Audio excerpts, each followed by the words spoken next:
Herkese salam, yeni bir derse hoş gəlmisiniz. Keçən dərsimizdə biz belə bir cümləni alman dilinə tərcümə etmişdik. İndi bu cümləni suallar əsasında tərtib edək. Cümləmiz belə idi ki, mən sabah bacımla həkimə gedirəm. Alman dilində belə sual verək ki, sabah həkimə kim gedir? İndi birinci sualımız olacaq ki, sabah həkimə kim gedir?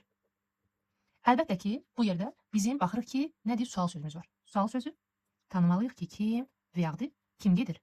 Wer geht morgen? Wer geht morgen zum Arzt? Sabah həkimə kim gedir? Yaxud da kim gedir sabah həkimə? Ich gehe cavabında isə deyə bilərik ki, ich gehe morgen zum Arzt. Mən sabah həkimə gedirəm. İkinci sualımızı belə tərtib edə bilərik ki, sabah sən kiminlə gedirsən? Sabah sən kiminlə gedirsən? Artıq burada yenə kiminlə sual əvəzliyi var. Kiminlə?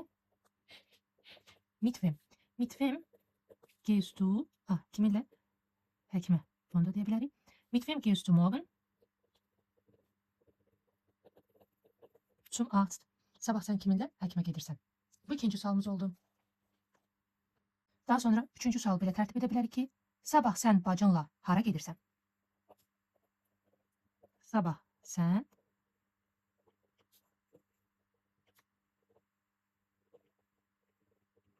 artıq hara sual əvəzliyi var. Ona görə də wohin gehst du morgen? Bacınla, artıq sənin bacınla. Ona görə mit deiner Schwester.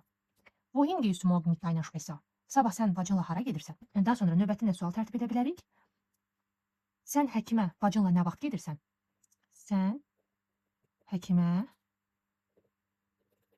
bacınla nə vaxt gedirsən?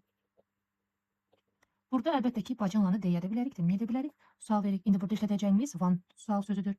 Wann gehst du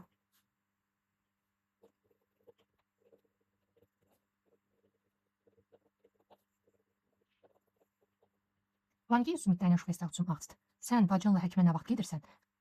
Bacınla sözünü deməsək, wann gehst du zum Arzt? Sən həkimə nə vaxt gedirsən? Bu şəkildə artıq biz nə etdik? Cümlədə istifadə etdiyimiz hər bir cümlə üzvünə suallar verdik. Və biz bu formada artıq nə edirik? Alman dili biliklərimizi genişləndirmiş oluruq. Bugünlük bu qədər. Hər kəsə təşəkkür edirəm. Növbəti videoda görüşənədək hələlik.